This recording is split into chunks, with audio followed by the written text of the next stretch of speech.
Hello guys, അസ്സാം വലൈക്കും. Welcome back to my Chachu's official channel. അപ്പോൾ ഞാനിന്നിവിടെ ഉണ്ടാക്കാൻ പോകുന്ന ഒരു പുളിങ്കറിയാണ്. അതിന് വേണ്ട ഇൻഗ്രീഡിയൻസ് ഒന്നര ഇഞ്ച് വലിപ്പമുള്ള ഇഞ്ചി ചതച്ചത്, പിന്നെ ഒരു 8 വെളുത്തുള്ളി, പിന്നെ ഒരു ടീസ്പൂൺ മുളക് പൊടി, ഒരു 10-12 ഡേറ്റ്സ്. നിങ്ങളുടെ കയ്യിലുണ്ടെങ്കിൽ മാത്രം കുറച്ച് കാഷ്യൂനട്ട്, ഒരു 6-7 കാഷ്യൂനട്ട് എടുക്കുക. പിന്നെ പുളി പിഴിഞ്ഞ വെച്ച് വെള്ളം, പിന്നെ 1.5 സവാള, പിന്നെ ഒരു വലിയ തക്കാളി അരിഞ്ഞതും. ഇത്രയും ഇൻഗ്രീഡിയൻസ് ആണ് നമുക്ക് വേണ്ടത്. അപ്പോൾ നമുക്ക് കറി ഉണ്ടാക്കുന്നതിലേക്ക് പോകാം. ചട്ടി വെക്കുക, ചട്ടി ചൂടായിട്ട് എണ്ണ ഒഴിക്കുക. എണ്ണ ചൂടാകുമ്പോൾ നമുക്ക് സവാള ഇട്ട് കൊടുക്കാം. അപ്പം ഞാൻ സവാള ഇട്ട് കൊടുത്തു. സവാള ഒന്ന് വഴണ്ട് വരട്ടെ കേട്ടോ.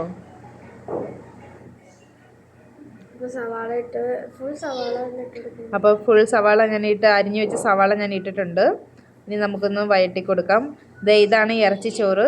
ഈ ഞങ്ങൾക്ക് ഗസ്റ്റ് ഉണ്ട്. അപ്പോൾ ഗസ്റ്റിന് വേണ്ടിയാണ് നമ്മളിന്ന് കൊച്ചി സ്പെഷ്യൽ ഇറച്ചിച്ചോറാണ് ഉണ്ടാക്കുന്നത്. ആ ഇറച്ചിച്ചോറിൻ്റെ കൂടെയുള്ള കറിയാണ് ഈ പുളിങ്കറി. അപ്പം ഈ പുളിങ്കറി ഞാൻ അതിനുവേണ്ടി ഉണ്ടാക്കുന്ന ഇറച്ചിച്ചോറിൻ്റെ റെസിപ്പി നിങ്ങൾക്ക് വേണമെങ്കിൽ കമൻറ്റ് ചെയ്തോളൂ. ഞാൻ വേറൊരു ദിവസം ഞാൻ ഇറച്ചിച്ചോറിൻ്റെയും കൂടെ റെസിപ്പി നിങ്ങൾക്ക് തരാം. അപ്പോൾ ഞാൻ സവാള വഴറ്റി, സവാള ചൂടായി വന്നു, ഒന്ന് വഴണ്ട് വരട്ടെ. അതിൻ്റെ കൂടെ തന്നെ ഞാൻ കറിവേപ്പിലയും ഇട്ടു കേട്ടോ. അപ്പോൾ സവാള വേഗം വാടാൻ വേണ്ടി നമുക്ക് കുറച്ച് ഉപ്പ് ഇട്ട് കൊടുക്കുന്നത് നല്ലതാണ്. അപ്പോൾ സവാള നമുക്ക് വേഗം വഴണ്ട് കിട്ടും. ഞാൻ കുറച്ച് ഉപ്പിട്ടു. ഇവിടെ ഇറച്ചിച്ചോറിൻ്റെ പണിയും നടന്നുകൊണ്ടിരിക്കുന്നതാണ് കൂടെ.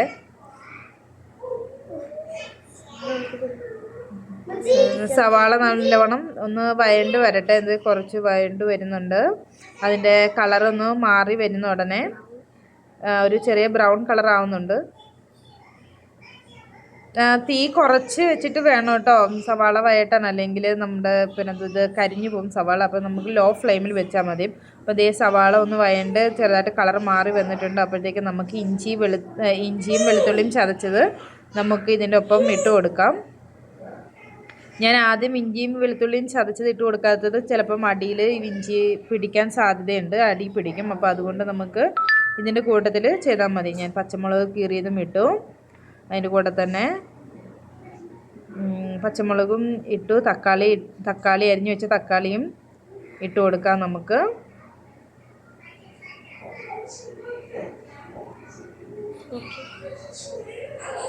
എന്നിട്ട് നമുക്ക് നല്ലവണ്ണം ഒന്ന് ഇളക്കി കൊടുക്കാം. നല്ലവണ്ണം വാടി വരണം. അപ്പോൾ അതുവരെ നമുക്കൊന്ന് വഴറ്റി കൊടുക്കാം. ഇതേ വാടി വരുന്നുണ്ട്. വാടി വരാനായിട്ട് നമുക്കിത് ജസ്റ്റ് ഒന്ന് അടച്ച് വെച്ച് വേവിച്ചാലും ഇത് വാടി കിട്ടും കേട്ടോ വേഗം. അപ്പം അടച്ച് വെച്ച് വേവിച്ചാലും മതി. പക്ഷേ ഇളക്കി കൊടുക്കണം, അടിക്ക് പിടിക്കാൻ പാടില്ല. ലോ ഫ്ലെയിമിലേ വെക്കാനും പാടുള്ളൂ. അപ്പോൾ ഇത് നല്ലവണ്ണം വഴണ്ട് വരുന്നുണ്ട്.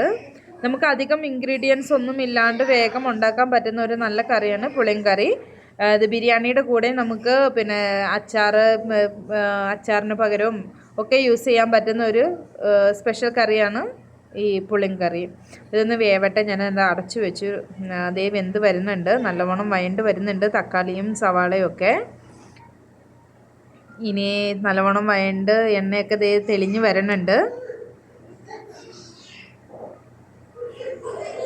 ഇനി എല്ലാവരും മസ്റ്റായിട്ടൊന്ന് ട്രൈ ചെയ്യേണ്ടതാണ്. അപ്പോൾ ഇനി നമുക്ക് ആ എണ്ണയൊക്കെ തെളിഞ്ഞ് വരുന്നുണ്ടെങ്കിൽ നമുക്ക് കുറച്ച് 1/4 ടീസ്പൂൺ മഞ്ഞൾപ്പൊടി, 1 ടീസ്പൂൺ മുളക് പൊടി, നമ്മൾ എടുത്ത് വെച്ചിരുന്ന മുളക് പൊടി ആഡ് ചെയ്ത് കൊടുക്കാം. എന്നിട്ട് നല്ലവണ്ണം ആ പച്ചമണം, അതിൻ്റെ മുളക് പൊടിയുടെയും മഞ്ഞൾപ്പൊടിയുടെയും പച്ചമണം മാറുന്നുണ്ട്.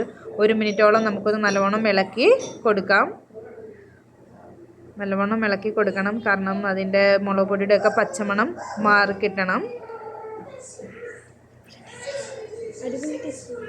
ആ മണമൊക്കെ അപ്പം പച്ചമണമൊക്കെ മാറുമ്പോൾ നമുക്കത് അറിയാൻ പറ്റും. ഒരു ചെറിയ മണം വരും ഇതിൻ്റെ. നല്ലവണ്ണം ഇളക്കി എല്ലാം നല്ലവണ്ണം സവാളയും ഇഞ്ചിയും പച്ചമുളകും തക്കാളിയും എല്ലാം കൂടെ ഇതിന് പിടിച്ച് വരട്ടെ. എന്നിട്ട് ഇതിൻ്റെ അകത്തേക്ക് അടുത്ത് രണ്ടാണ് മെയിൻ ഇൻഗ്രീഡിയൻ്റ് ആണ് നമുക്കിട്ട് കൊടുക്കേണ്ടത്. നമ്മൾ ക്ലീൻ ചെയ്ത് മുറിച്ച് വെച്ച ഡേറ്റ്സും അണ്ടിപ്പരിപ്പും കൂടെ നമുക്ക് മിക്സ് ചെയ്ത് കൊടുക്കാം. അതിൻ്റെ അകത്ത് നല്ലവണ്ണം മിക്സ് ചെയ്ത് കൊടുക്കണം. നല്ലവണ്ണം അതെല്ലാം കൂടി ഒന്ന് പിടിക്കണം. ഇളക്കി കൊടുക്കുക. നല്ല നല്ല ടേസ്റ്റുള്ള കറിയാണ് കേട്ടോ. നമുക്ക് അച്ചാറൊക്കെ നമ്മുടെ വീട്ടിലില്ലാന്നുണ്ടെങ്കിൽ അച്ചാറിന് പകരമായിട്ട് ഇത് തന്നെ വെച്ചാൽ മതി. പിന്നെ ഇത് നമുക്ക് ഇത് ഉണ്ടാക്കി കഴിഞ്ഞിട്ട് നമുക്ക് കുറച്ച് നാൾ നമുക്ക് യൂസ് ചെയ്യാൻ പറ്റുന്ന സാധനമാണ്. ഒരു നല്ല എയർടൈറ്റുള്ള കുപ്പിക്കകത്ത് ആക്കി എടുത്ത് വെച്ച് കഴിഞ്ഞാൽ നല്ലവണ്ണം നമുക്ക് പിന്നെയും യൂസ് ചെയ്യാം. ഇത് സിമ്പിളായിട്ട് നമുക്ക് വീട്ടിലുണ്ടാക്കാൻ പറ്റുന്ന നല്ലൊരു ഡിഷാണ്. നിങ്ങൾ മസ്റ്റായിട്ടും എല്ലാവരും ഒന്ന് ട്രൈ ചെയ്ത് നോക്കണം. നിങ്ങൾക്ക് ഇഷ്ടപ്പെട്ടാൽ തീർച്ചയായും നിങ്ങൾ കമൻറ്റ് ചെയ്യണം. പിന്നെ ഞാനിത് ആദ്യമായിട്ടാണ്, എൻ്റെ യൂട്യൂബ് ചാനലാണ് ഞാൻ ആദ്യം ചെയ്യുന്നതാണ്. അപ്പോൾ അതിൻ്റെ പോരായ്മകളുണ്ടാവും, ക്ഷമിക്കുക. ഞാൻ അടുത്ത വരുന്ന വീഡിയോകളിലൊക്കെ ഞാൻ ശ്രദ്ധിക്കുന്നതായിരിക്കും. അപ്പോൾ നമുക്കിനി അടുത്തത് പുളിവെള്ളം, നമ്മൾ പുളി കഴിക്കുക വെച്ചാൽ വെള്ളം ഒഴിക്കാം, പുളിവെള്ളം ഒഴിക്കാം. അത് നമുക്ക് പുളിവെള്ളം തികഞ്ഞില്ലെങ്കിൽ കുറച്ചും കൂടെ വെള്ളം, കുറച്ച് വെള്ളം കൂടെ ഒന്ന് ആഡ് ചെയ്യാം. കാരണം ഇതിനധികം വെള്ളം വേണ്ട, കാരണം നമ്മളിത് വറ്റിച്ചെടുക്കുന്നതാണ്. അപ്പം ഞാൻ പുളിവെള്ളം ഒഴിച്ചു. അപ്പം ഒന്ന് ആഡ് ചെയ്ത് കൊടുക്കാം നല്ലവണ്ണം തിളക്കട്ടെ. അപ്പോൾ നമുക്കൊന്ന് മീഡിയം ഫ്ലെയിമിലേക്ക് ഇനി ഒന്ന് ആക്കി കൊടുക്കാം കേട്ടോ. തിളയ്ക്കട്ടെ. മീഡിയം ഫ്ലെയിമിലേക്ക് ആക്കിയിട്ടുണ്ട് ഞാൻ. ഇനി അത് തിളച്ച് വരുമ്പോൾ നമുക്ക് കുറച്ച് കൊടുക്കാം. വറ്റിച്ചെടുക്കേണ്ടതാണ്, കാരണം ഇത് ലാസ്റ്റ് വറ്റി വരണം. അപ്പോൾ നമുക്ക് അധികം വെള്ളത്തിൻ്റെ ആവശ്യമില്ല. നമ്മൾ എല്ലാം ഒന്ന് ഇളക്കി കൊടുക്കാം, അടുക്കി പിടിക്കാണ്ട്. അപ്പോൾ ഇനി നമുക്ക് വേണ്ട മെയിൻ സാധനം ജാഗരിയാണ്. മധുരത്തിന് വേണ്ടി, നമ്മുടെ ആവശ്യമുള്ള മധുരത്തിന് വേണ്ടി നമ്മൾ ജാഗരി ഇട്ട് കൊടുക്കും. ശർക്കര, ഞങ്ങളുടെ നാട്ടിൽ ഇതിന് ശർക്കര എന്നാണ് പറയുന്നത്. പലരുടെ നാട്ടിലും പല പേരുകളായിരിക്കാം. ഇത് മധുരത്തിന് നമ്മൾ പുളിയും ഒഴിക്കണതാണല്ലോ, അപ്പം എല്ലാത്തിൻ്റെയും കൂടി ഇതാക്കാൻ വേണ്ടി ഇടുന്നതാണ്. അപ്പം നിങ്ങളുടെ ആവശ്യം, നിങ്ങൾക്ക് എത്രയാണോ മധുരം വേണ്ടത് അതിനനുസരിച്ചുള്ളത്. ചിലർക്ക് മധുരം ഒത്തിരി ഇഷ്ടമുള്ളവരുണ്ട്, ചിലർ മധുരം കുറവ് ഇഷ്ടമുള്ളവരുണ്ട്. അപ്പോൾ അതിനനുസരിച്ച് നിങ്ങൾ നോക്കിയിട്ട് ജാഗരി ഇട്ട് കൊടുത്താൽ മതി. പിന്നെ അത് കിടന്ന് ഒന്ന് ഉരുകട്ടെ, മെൽറ്റായിട്ട് അതിന് പിടിക്കട്ടെ. അത് കഴിഞ്ഞ് ഇത്രയേ ഉള്ളൂ ശരിക്കും കറി ഉണ്ടാക്കുന്നത്. ഇനിയൊന്ന് വറ്റി വരണം. ഈ വറ്റി വരുന്നതോടെ നമ്മുടെ കറി ശരിയായിട്ടുണ്ട്. കറി വറ്റി വരട്ടെ.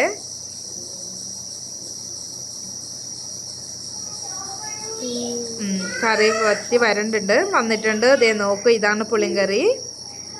ഈ ഒരു ലെവലിലെത്തുമ്പോൾ നിങ്ങൾക്ക് ഗ്യാസ് ഓഫ് ചെയ്യാം. പുളിങ്കറി റെഡി ആയിട്ടുണ്ട്. ഇനി നിങ്ങൾക്ക് വേറൊരു പാത്രത്തിലേക്ക് മാറ്റി സെർവ് ചെയ്യാം. ഇതാണ് ഇറച്ചിച്ചോറ്. ഇതുവരെ റെഡി ആയിട്ടില്ല, വെന്ത് വരുന്നതേ ഉള്ളൂ. അപ്പം ഇറച്ചിക്കച്ചോറും പുളിങ്കറിയും, ഞങ്ങളുടെ ഗസ്റ്റും വരാൻ സമയമാകുന്നതേ ഉള്ളൂ. അപ്പോൾ നിങ്ങൾ മസ്റ്റായിട്ടും എല്ലാവരും ഒന്ന് ട്രൈ ചെയ്യുക. ട്രൈ ചെയ്തിട്ട് നിങ്ങളുടെ അഭിപ്രായങ്ങളും കമൻസും ഒക്കെ അറിയിക്കുക. Thank you so much. Bye. അടുത്ത വീഡിയോയുമായി പിന്നെയും കാണാം. അപ്പോൾ നമ്മുടെ പുളിങ്കറി ഇവിടെ റെഡി ആയിട്ടുണ്ട്. അപ്പോൾ ഞാനത് എയർടൈറ്റുള്ള ഒരു നല്ലൊരു കുപ്പിയിലേക്ക് മാറ്റിയിട്ടുണ്ട്. കാരണം നമുക്കത് പിന്നീടും ഉപയോഗിക്കാൻ പറ്റുന്നതാണ്. അതുകൊണ്ട് ഞാനത് നമ്മുടെ ഗസ്റ്റിന് തന്നെ കൊടുക്കാം, അതിൻ്റെ ടേസ്റ്റ് നോക്കാനായിട്ട്.